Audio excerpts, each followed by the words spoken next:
সেটা হইতাম আপনারা একটা কথা, কিছু কিছু মানুষ আছে যে তারা প্রায় সময় কইব যে আমার এই নাই, আমার সেই নাই, আমার শাড়িটা যদি এরকম হইতো, আমার বউটা যদি এরকম হইতো, এরপরে আমার একটা সুন্দর যদি গাড়ি হইতো, সুন্দর যদি একটা ঘর হইতো, মানে এই ধরনের কথাবার্তা।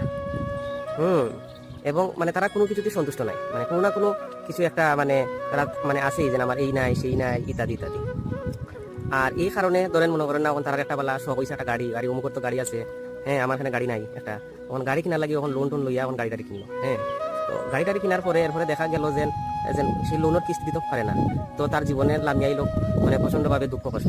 তো আমি তার লাগে আমি একটাই মানে পরামর্শ দিতাম চাই যে মানে অত্যাধিক কি হয় এটারে চাহিদা, অত্যাধিক প্রত্যাশা ভালো নয়।